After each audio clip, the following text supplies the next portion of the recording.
You're listening to The Stall and Stable Show, ideas for happy horsekeeping. Understanding is the key to success and contentment with horses, no matter what you do with them. If you're a backyarder who treasures the minutiae of horsekeeping or a champion reiner, understanding the nature of all horses, as well as the unique temperament and experiences of the individual horse, makes a huge difference in how well a horse feels and performs. In this episode, I share some insights from my first 30 days at Who To with Brody, Clarabelle, and Susie. There's also a very interesting discussion with horse behaviorist and author Mary Ann Simonds, whose new book, A Horse by Nature, Managing Emotional and Mental Stress in Horses for Improved Welfare, offers insight to the everyday behaviors of domestic horses that can help us enjoy their company while ensuring that their welfare remains front and center. There's some really good stuff in this episode, so listen in. This is episode 131 of the Stall and Stable Show. I'm your host, Helena Harris. Today is Wednesday, December 20th, 2023. The Stall and Stable Show is made possible in part by our wonderful sponsors, American Stalls and Barn Pros. Your horses deserve the best. That's why I partnered with and recommend investing in stable components and accessories from American Stalls. Their products are made from the highest quality materials, best practices in construction, and are designed to provide your horses with the safety, comfort, and well-being they deserve in their home. To find what's best for your horses, shop American Stalls online. You can find them at americanstalls.com. Welcome back, listeners. Thank you for your patience. I know this episode is about a week late, but, I've been a little bit busy. It's all good. I have so much to share with you, and I'm going to try to be succinct, but that's difficult for me. We've got some incredibly fascinating episodes. I have 4 really cool interviews in the can, which are in the post-production process right now that will be released over the next couple of weeks, but especially after the new year. Announcement. Yes, this is great news. We'll be making it wider, but right now I want to let you all know that we have a new sponsor in addition to our title sponsor, American Stalls, and our long-term sponsor, Barn Pros. We're delighted to welcome Triple Crown Nutrition as a new sponsor for the Stall and Stable Show. And we have a very special series on nutrition that is going to feature Triple Crown experts, and that's going to be coming out. I think the first episode will be released in January 10th-ish, I think. So keep an eye out for that. Needless to say, I am thrilled to add Triple Crown to an already fantastic lineup of sponsors for this show. Okay, so what are we going to be talking about today? First part of this episode, I'm going to give you the download on what's happened in the first 30 days here with Brody, Clarabelle, and Susie. And then I get to talk with Mary Ann Simonds, who has this really cool new book out. It's called A Horse by Nature, Managing Emotional and Mental Stress in Horses for Improved Welfare. And the insight, this isn't your typical book on, horse behavior. It's a very practical look at horse behavior, what is natural to them versus natural horsemanship, which can be very unnatural in a lot of cases. So we're going to get a little information from Mary Ann. Winter's a great time to cozy up with a blanket, maybe a fire in the fireplace if you have one, and read something that could be life-changing for you and your horse. So we're going to get some insight from Mary Ann in the second half of this episode. So let's start with Who To. It's been 30 days, just a little bit over 30 days, and my horses are so happy. I am so happy. My cats are happy. I did not realize how much tension was in our everyday routine up north until the wide open space of this farm provided relief from that tension. Let's start with Susie. My bad in shipping down here. The transition here should have involved some prophylactic ulcer medication, and it completely fell off my radar It was part of the plan, and I missed it. So I did not give her the proper dose of Ulcer Guard before she got on the trailer. I did not give her the proper dose of Ulcer Guard when she got off the trailer. Part of me thought, well, she's with her friends. I'm paying through the nose for all three to have a box stall, a straight trip from Rhode Island to South Carolina. How bad can it be? Duh. Lesson learned again. So what we're doing right now with Susie is we are full-on ulcer treatment. Thankfully, we've been through this before, so I know what to do. I know what works. How do I know she has ulcers without being scoped? Because her behavior this time around is identical to her behavior from the first time she had them when we had her scoped. She gets spooky, she gets girthy, she doesn't want to be brushed, she doesn't want to be handled, she becomes hypervigilant. All of these things that a lot of people associate with typical thoroughbred behavior or typical mare behavior are actually not typical at all. I don't know if that's true for all thoroughbreds, but I can tell you that it is definitely true for Susie. When she first got here, she was pretty good. You know, she's Susie. Relaxed, happy, willing, responsive. We picked up with our clicker training without any problems.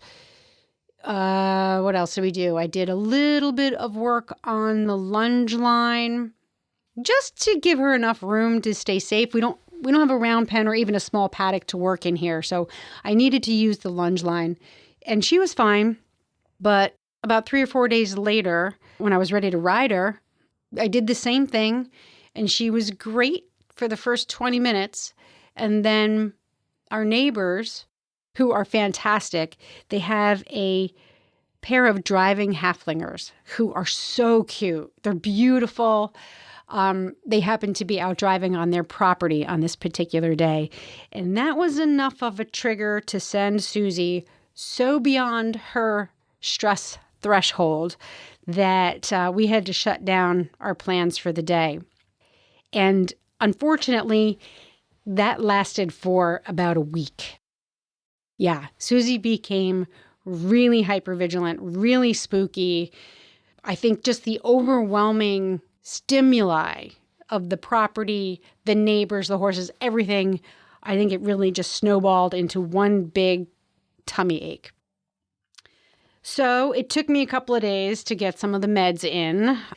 But within 3 to 4 days of starting her ulcer medications, she started to come right back down from that threshold and show signs of being the relaxed and happy mare that she was back in Rhode Island.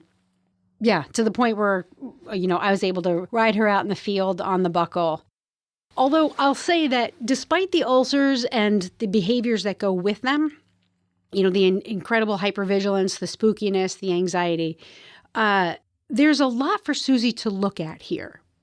While our property's 11 acres, we have new neighbors next door. 2 of their horses arrived within the first 2 weeks that we were here. Another farm next to them has, 15 or 18 horses. A lot of them are polo ponies. There's a lot of activity going on over there on any given day. Our other neighbor it's a training farm. It's a small operation. We get to see horses being worked, being cared for, being trained, coming and going. There's trailers coming in. And then, of course, there are our friends who drive on the other side of us. And then next to them, there is a farm which I believe has mules.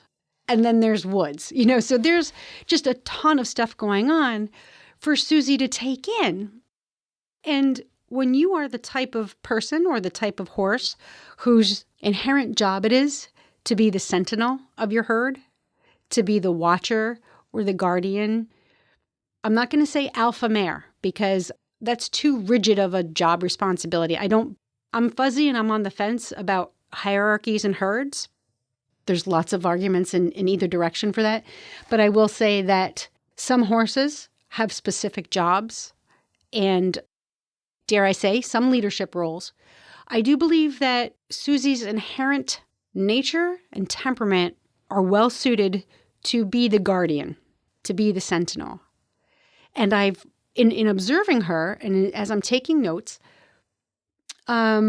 I see that she's kind of settling into that role. And the more she watches and the more she engages with the surrounding properties and the horses, and, the trees, the plants, the cats, all of it, I can actually see her settle into this role. Like, all right, I have a job to do. In addition to carrying my rider around safely and doing what she asks me to do, I have this other job. And maybe I'm anthropomorphizing a little bit, but my sense is that, and my observations tell me that the horse that is Susie has embraced her role as the sentinel of not just her herd, but those that are in closest proximity to her. And that somehow makes her feel better, like she fits. The dynamics between my three are shifting. So as Susie embraces her job as the sentinel, she is showing behaviors that one might think are confidence. For example, she will march out into the pasture first before the other two. She will explore all corners of the pasture, not considering or caring where the other two horses are. So there's a boldness in her that I haven't seen before. She still looks for them. And if they happen to leave her and she's, kind of needs them, she'll come walking along. She won't come galloping after them or calling them, but she will say, you know what? My two horses have gone back to the paddock for dinner. I think it's time for me to follow suit. Clarabelle, very much the baby. And while some people might think that she's the boss mare or she's bossy or she's super confident because she shows signs of food aggression and dominance when it comes to food, that is not at all, to me, reflective of a level of confidence in her social status. She's still very much food aggressive and she's very much dominant in that space, but she has been sharing her food more with Susie. And I've been experimenting with putting a huge hay net out in the field for them. I thought, well, let's just try it. I'll stuff it with a full bale of hay and I'll throw it out into the field. But at the same time, I'll make sure that everybody has their own pile of hay. No one has to fight for food. And I found that the three horses would be eating from this one hay net with no fighting. And then I saw that the two mares were eating from the smaller hay nets as well, with no fighting. So this is kind of an interesting development, and I'm watching to see how, what that means, that Clarabelle is letting go of some of her food aggression. She still has it when it comes to feeding concentrates, their mash dinners, and so forth. So we haven't completely eliminated the food aggression in Clarabelle, but it is fascinating to see how she is way more willing to share hay. And yes, sometimes I have found Susie and Clarabelle nibbling out of the same feed pan. Brody is Brody, calm, relaxed, wise in his age, not really in a hurry to get anywhere fast. He, however, is having some difficulties adjusting to the grasses. I think he's got allergies, so he's on some medication. We got him on Zyrtec for the next 2 weeks.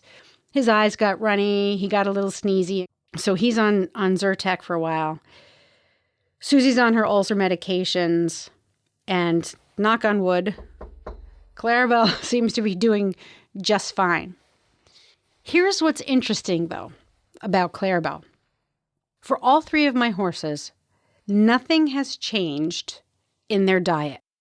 I even brought a whole ton of hay from home. So their hay is the same. Their mash is the same. Their routine is almost identical, timing-wise, feed-wise, as we had back in Rhode Island. So the variables, I've tried to limit the variables as much as possible and keep all of their feeding routine the same. You know what's changed about Clarabelle that I fought for a year and a half to change? Her manure. Clarabelle, from the day I got her through ulcer treatments, through her stay in the hospital when she injured her leg, everything.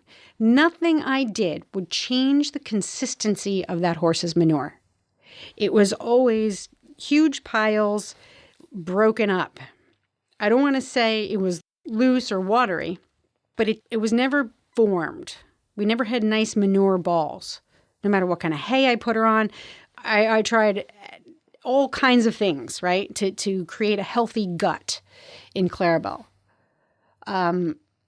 She's healthy in all other ways. It's just that manure. And I thought, okay, well, maybe she's one of those horses who's just going to have this kind of manure. That's how her gut is designed. And about 10 days to 2 weeks into her stay here at Who To, I noticed her manure started to change. And over these last 30 days, sure enough, her manure started to get more and more formed, and the size of the manure balls are getting smaller and smaller. No other changes. Even, the mash, everything is the same. National brands. She gets Triple Crown Senior. They get Stanley Timothy alfalfa pellets, and we throw in beet pulp anytime I feel that there's a need to. That's been consistent. So what has created this change in Clarabelle's manure? I have no idea. I'm starting to develop some inklings, and I think it has to do with stress, space, tension, and movement. My horses do a lot of walking on this property. But I've also noticed that there is an absence of tension in them that I would never have pegged as tension up north. But it's that thing that you don't know it's there until you see the horses without it. It's like when you need a haircut. Like, do I really need a haircut? And then you go and get a haircut and you're like, wow, I really needed a haircut. So that's something I'm watching and interested to see what that is. So right now I'm just thinking it's movement and the absence of stress. And Brody, despite his allergies, they're improving. When 13 years ago now, when I first got him, he came to me with, he was a little heavy. He had some runny eyes. He would cough, and we put him on a prescription antihistamine. And when that ran the course, it was like a month or so, I never needed to use it again. I think his body just has struggles to adapt to certain allergens and pollens and stuff like that. So I'm hoping that this transition to the flora and fauna around here is just that. It's a transition, and that a little immune support and an antihistamine will help him out. The Zyrtec seems to be doing its job already. But also with Brody, his manure has returned to the perfection that it was before we moved to Who Hollow. So my first farm in Little Compton had lots of grass. We had extra room there. That horse was like the ambassador for good manure. When we moved to Who Hollow, things started to change. And I thought it was the soil composition. I couldn't be sure what it was. And some vets and nutritionists said that it was old age. Some suggested fecal water syndrome. There were all sorts of ideas. But it was variable. The looseness of his stool would come and go, and I could never pinpoint what it was. I couldn't find the trigger. And like Clarabelle, we get down here, and suddenly Brody's manure is back to ideal. Perfectly round balls, beautiful consistency of moisture, color, smell. Really, manure is just, I love it. I love it for what it can tell us about our horse's health. So that's the overview of the first 30 days. And I say overview because there are so many other details in there that I could go on and on about, but I'll spare you. We invested in some equipment. We were undecided about a tractor versus a UTV, a manure spreader. What were we going to compost? Were we going to spread the manure? We have enough acreage, I think, to spread the manure. So we purchased a newer spreader. More on that in a future episode, but that is the brand we purchased. And then we bought a Kawasaki mule. It was priced right for what it offers. We didn't go top of the line, but it was way more affordable than some of the other brands like John Deere and Polaris. And we use it to pull the manure spreader. I use it to bring my hay nets out into the pasture. My pasture is all dormant at the moment, so I'm taking their hay. I stuff their hay nets. I make these big balls of hay nets, and I drop them off in the pasture. I spread them around. And because they're heavy, I use the mule to take it out there, and it's made things so much more efficient. So there's 100 more points that I can talk about, but those are the key takeaways in the first 30 days. If you have questions about anything I've talked about thus far, please feel free to reach me through the website. Go to stallandstable.com and you can fill out the Contact Us form. If you would like some advice or a consult about your farm, that is what I do. If you would like some advice or consult about your equestrian business, that is also what I do. So I encourage you to book an appointment because January and February are already filling up. But I would love to help you. That is what I'm here for. That is what I've been put on this earth to do, is to help make horse keeping easier for you and more agreeable for them, whether it's your passion or your profession. So before we get to my conversation with Mary Ann Simonds, I want to tell you about Barn Pros. Barn Pros, if you haven't listened to the episode with them, go find episode 117 where we feature them in detail. And you'll find an in-depth conversation that I had with them about everything that goes into their barn home kits. I love what this company does. They make the building of a barn and a home so simple. You can purchase a barn home kit, right, where you got the barn downstairs and the apartment upstairs, or just the barn. But they have taken the hardest part about living with your horses out of the equation. They have created a system that gets a barn built with quality components. All that you have to do is find the property and get someone to put it up. And they can even make some recommendations for you. But I encourage you to go to stallandstable.com, click on the Barn Pros banner. It's right there front and center. And that will take you to their plans, photo galleries, information about how the system works. It is so worth it. And they ship nationwide. They ship their barn kits from corner to corner of the United States. And they even put pricing up there. Go to stallandstable.com, click on the Barn Pros banner, and you'll find out why they are a Stall and Stable sponsor. All right, up next, Mary Ann Simonds. Mary Ann Simonds grew up loving horses and showing in California, then pursued her passion, studying wild horses and equestrian psychology. She developed a professional practice of more than 45 years as a researcher, educator, coach, and consultant.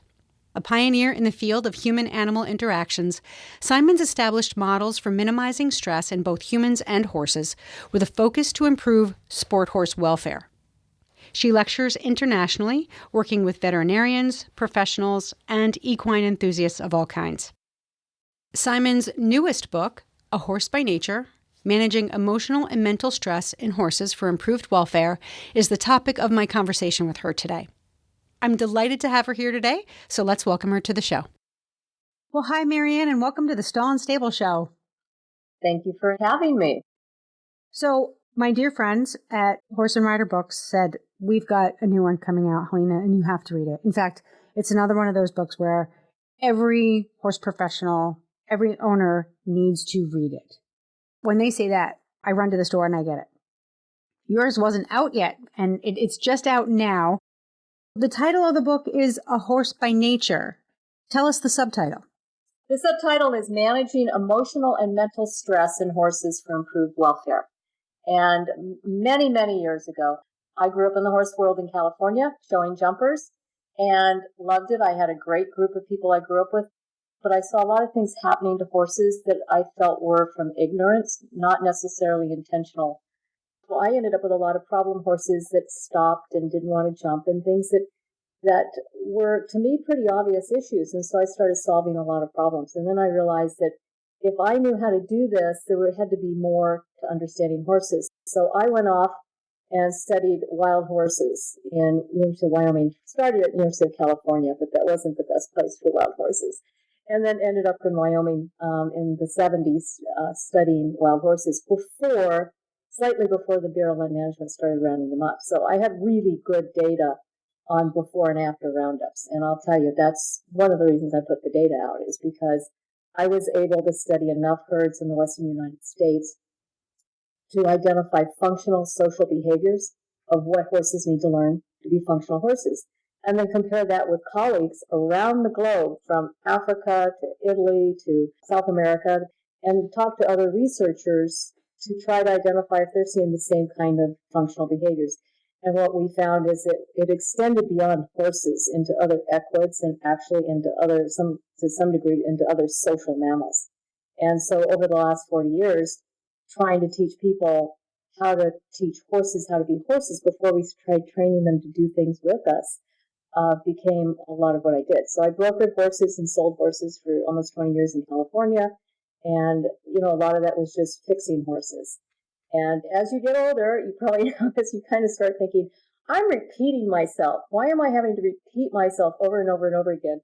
And noticing that a lot of the trainers that I work with, their horses have done exceptionally well, from the Olympics to jumping Grand Prix. And it's simply having a little bit more knowledge about the horse. And so several years ago, I approached Trafalgar. We've been friends for years too, and I thought it would be a simple little book, like a little tip book, because that's what I had interviewed all the people that I wanted to impact in the horse industry. And I said, what kind of book would really help you? Because I work with veterinarians, I work with, professionals primarily, and they just all said, I'm not going to read anything, so it better be something with quick tips on how to make my horse win. So Yeah. that was kind of where I started. And then the book just kind of grew and grew and grew. Well, that's the thing that, you can start out with a question, but the discussion is so big. It's like, where do you stop? Where do you set the boundaries for talking about equine psychology, horse behavior, relationships with people, a horse in a wild environment versus a horse in a domestic environment? But I want to step back and ask you about something about when you were studying the wild horses in Wyoming before the roundups. What does that look like? Do you throw a backpack on and a camera and you bring your notebook and you sit out and watch and take notes? When I was in college, I was studying wildlife management, and some of our classes had us in the woods watching bears and squirrels, and that's what we did. We had backpacks and a water bottle and a notepad and a pen. What is it like for someone who's watching wild horses? It's no different. I got my degree in wildlife biology, wildlife ecology and management, and I worked a lot in consciousness, which is where I ended up doing graduate work, more in equestrian psychology or horse-human interaction, because what I found is when you live in the field alone, like I was 18, 19 years old living out in the field, we didn't have cell phones, we didn't have electricity. And I'm not sure I would do that today, but back then it was great living out in the field. You go into a different state of mind. And what I really learned is that people that spend their life with an animal and don't talk to other humans end up in a different channel of communication. And when I first got to Wyoming, it became very obvious that I didn't know it all. I mean, I had had a lot of communication experiences with horses, knowing that horses had a headache, for instance, and going up to a trainer at a horse show and saying, why are you hitting that horse over the head? It has a headache. And having them look at me with pure shock, like, oh my gosh, I never thought of that. And I thought, well, if I can tell the horse has a headache, why can't they? So the first time out in Wyoming, I was going to go out and count dry cows with one of the cowboys. And he, and this story I actually put in the book because it was a eye opener for me. And he shows up with his dirty horse and a pickup truck and no trailer. And I'm like, where's your horse trailer? And he's like, I thought you said you had a jumping horse, because I had my jumper from California with me. And I'm like, okay. And he doesn't brush his horse. He just kind of messily takes the sweat marks, throws the saddle on, and I look at him and go, don't you want to wash your horse off or brush him? And he's like, would you want to get messed with if you just work 14 hours, or would you want to go out and eat and roll and be with your friends? Good point number 2. So then when he whistled and his dog and his horse, half tacked up, jumped in the back of his pickup truck, okay, now I'm getting a little impressed. And so I said, how did you do that? How'd you teach your horse to do that? Because I'm thinking, I might learn something here. He was so puzzled and looked at me like you just got out of California or something. He just looked at me and he goes, I didn't. My horse just wants to go to work with me. And I knew right then and there he was in a different realm of communication, which is what we used to call a good horseman. And most of the good horsemen that I've interviewed, and I interviewed a lot for the book, a lot of veterinarians that were good horsemen. And as I interviewed them, I'd say, what one thing's going to help improve welfare in our sport horses more than anything? Tell me what you learned in your 50, 60 years. And they said, we don't have any horsemen. We don't have anybody that takes time that's a horseman. When you were a horseman, that was what people wanted to be called. And I did a series of interviews, I don't know, 15, 20 years ago, before Don Burt died, who was involved with the Quarter Horses and ASHA at the time, and American Quarter Horse Association. And I interviewed him, and I said, what do you want to be remembered for? And he said, if they just simply put a horseman, I'd be happy.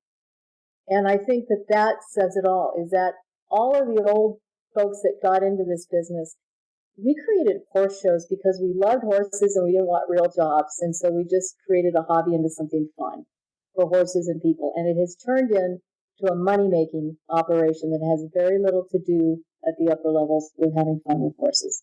So that's why I wrote the book, because I thought if I can use anything to bridge my academic and science background into the horse world with simple tips that's going to make the good trainers feel safe and have the solid science to say, no, you can't do that to a horse, and I can tell you why. And if we can start making headway that's not subjective but objective, I think we'll start improving horsemanship. And so what I've heard from a lot of people is they look at it and they say, I know these things. And I said that you don't need it. If you're a horseman and you truly know, you're not going to learn that much. You'll learn a few things of interest because it's going to validate that intuitive knowing that a lot of people, and that's what I've tried to do here, is actually put the science and the tips and the techniques and break it out into some of the most important simple things that we just gloss over with horses. The science, especially today, in today's age of misinformation, is important to add an element of credibility to what you're saying, because anybody can put up a shingle and call themselves a horse professional, a trainer, thankfully not veterinarians. Anybody can call themselves an expert, and they do, or they make statements as facts, not supported by anything provable. So the science part is really, really important, bridging the gap between what is fact, what is scientific fact, and then how to apply that in a real-world practical sense in today's environment is definitely what's lacking. When you said the thing that horse people struggle with is having the time to read or focus on one thing like a book, it has to be simple. It has to be easy to digest. Otherwise, it's not going to work for them. So I really like that you approach the book from that perspective. I think motivating people to absorb the information, to absorb the science, to think about bridging the gap. Here I am, I'm focused on winning or making a living or achieving something because I need to achieve something to feel good about myself. The myriad reasons that we work with horses, right? For every person, there's a different reason. There's a different motivation for why we're there. And in my experience, there are those who want to be horsemen. Those are the ones who come to this kind of content with an open mind. We want to absorb it. We want to learn it. We want to understand our horse's behavior better. We want the relationship to be better. And through that, we inherit success in whatever we're doing. We then achieve things because we focused on what's really important to the horse. So let's talk about some of the science. We'll start there, and then we'll talk about the bridge that you've built.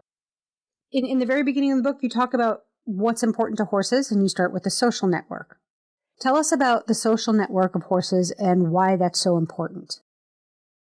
This is something that's missed a lot, and I find that I have to repeat it, that horses were not designed to run around in circles. They are a social mammal. Yes, they are a prey when something's going to eat them, but with us, the model that we use as a wildlife biologist is a social model. They are a social mammal first. We are social mammals. We are not eating horses, so there's no reason to be prey-predator with the horse. There's no reason to put pressure on a horse thinking it's going to get eaten and then say, no, I'm not going to eat you. That's ridiculous. When you can just walk up, and having done this with hundreds of wild horses, walking up to them, nose bumping, starting to pet them, and like, we didn't go anywhere. We didn't chase. We put in quarters. Horses have spatial awareness and proprioception, which is part of their social culture. So going back to the question you asked earlier, what did I do?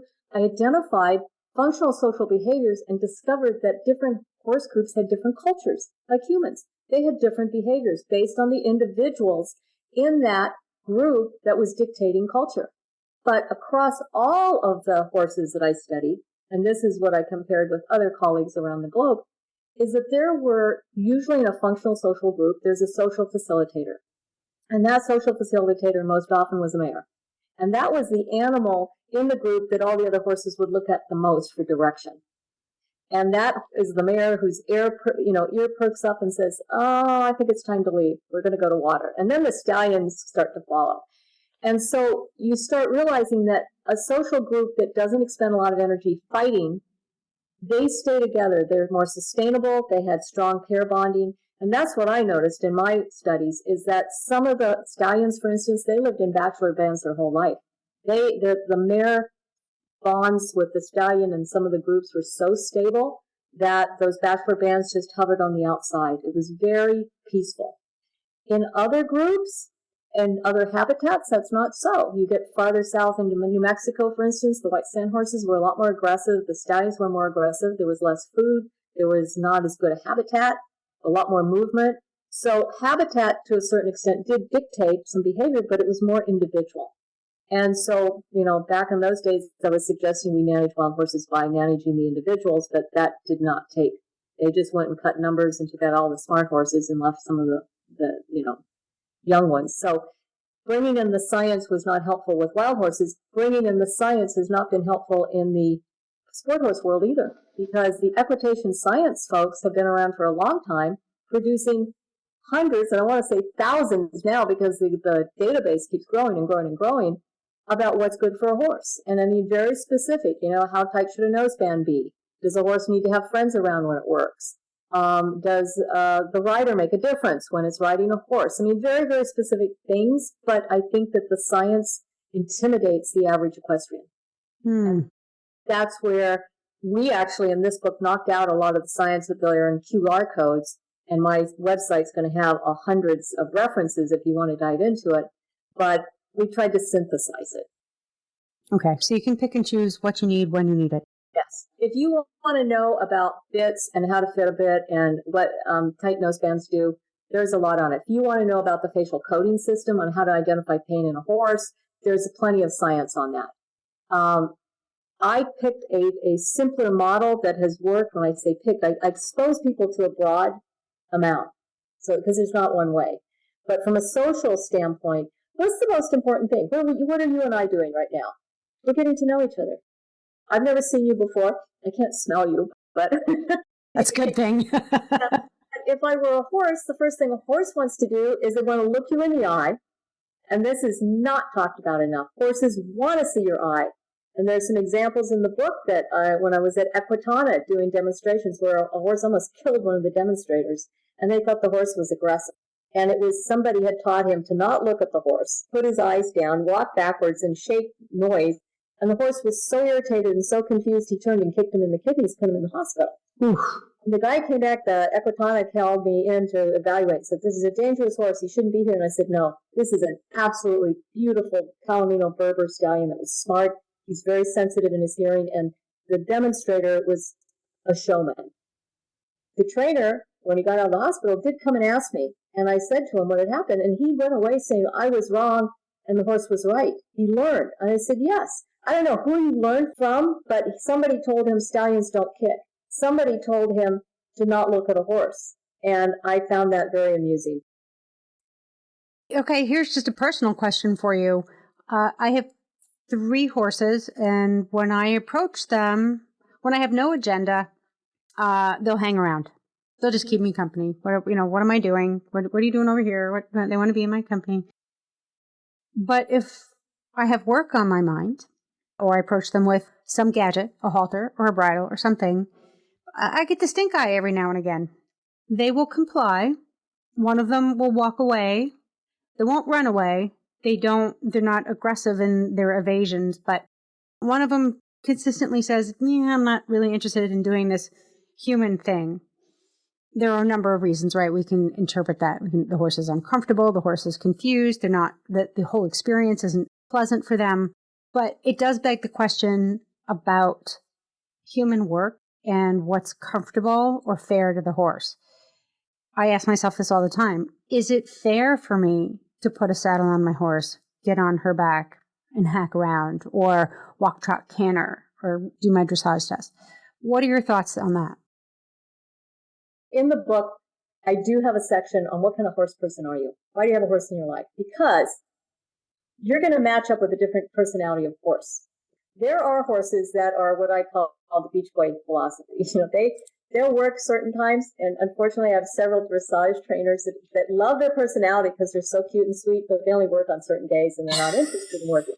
So it's like, not now. I'd rather just hang out with my buddies and drink, eat hay.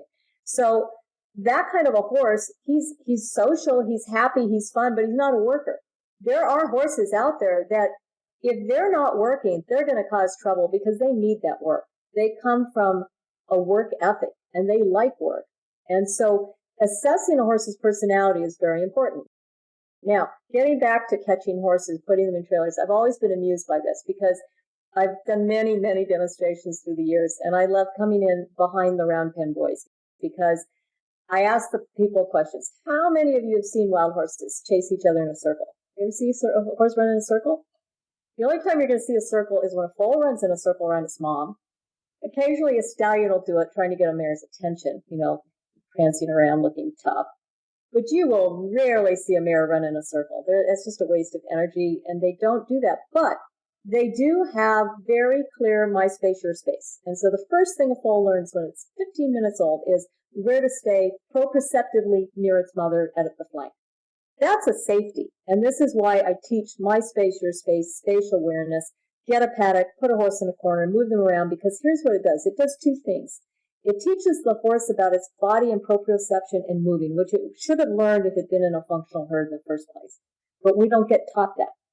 The horses don't get taught that. So no matter how old the horse is, it's a good thing to go back and teach. And nicely, they learn it no matter they're 14 or if they're 4. They still learn this instantly. It's like something clicks in their brain. Oh, you just moved me out of my space. So my space, your space, you do that a little bit, and then you start taking space and go through the exercises. Suddenly that horse is going to turn and look at you and go, what are you doing? This is done at the walk. This isn't done chasing, because it's giving them a chance to basically think about what's happening. And geldings are going to walk around and they might not get it at first, but they will. Mares within a couple times look at you like, okay, I get this. What they're doing is saying, are you equal to or more aware than I am? Because if you are not equal to or more aware than I am, what good are you for my safety? That's how horses get safe. That is my mare. And I would not have seen that or been able to really absorb what you just said until we moved to this new farm where she has acres and acres and acres and acres to watch over.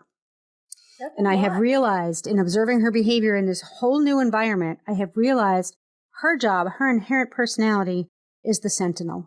She is the watcher. She is the mare whose job it is in her DNA to watch out, either for danger or to provide comfort to, a horse 5 properties over who needs some reassurance. She's so willing, though, and she's a great human partner. She'll give you everything that she has in that moment, but there's always the sense of, I'm keeping her from some job she has. Well, that's where you can take over the job. Yeah. Well, here, now that I see, it's almost like, she's been given the opportunity to do the job she was born to do.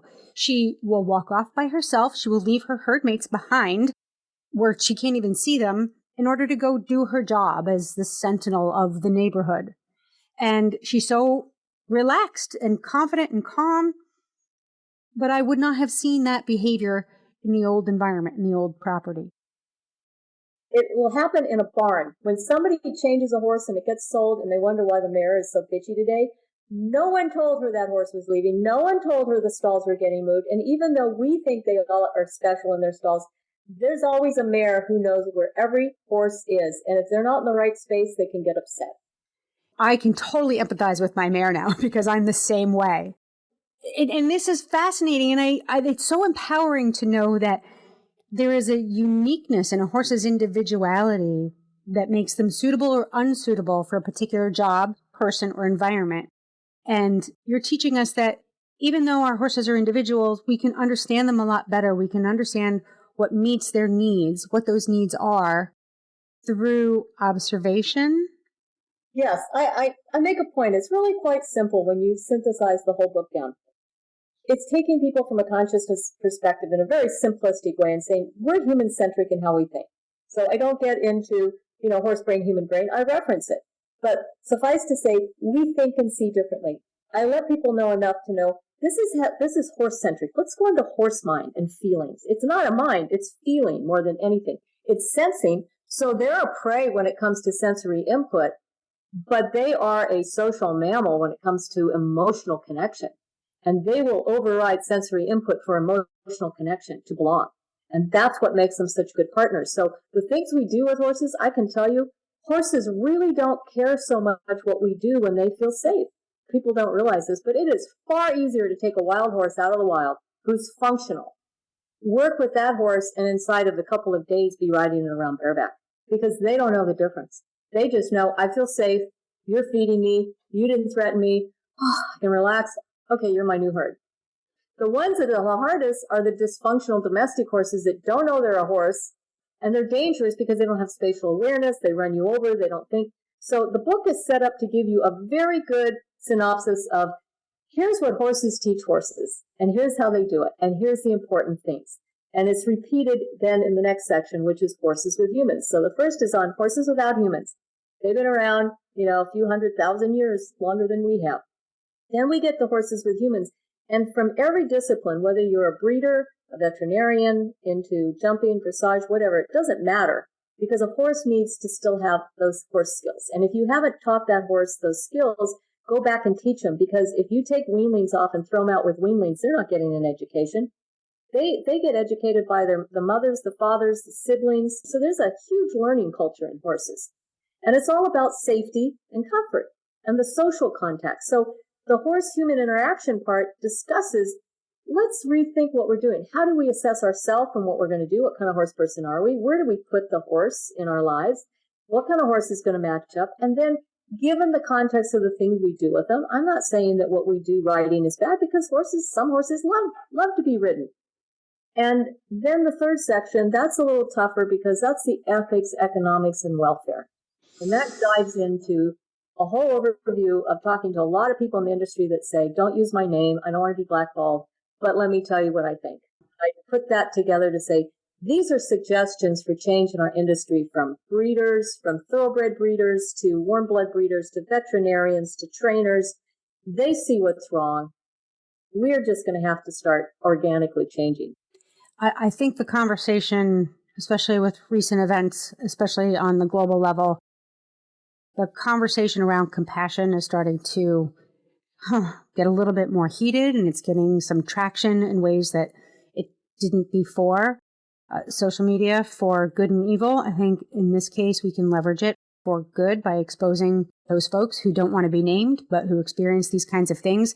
This stuff is getting caught on camera, and it's really hard to explain away.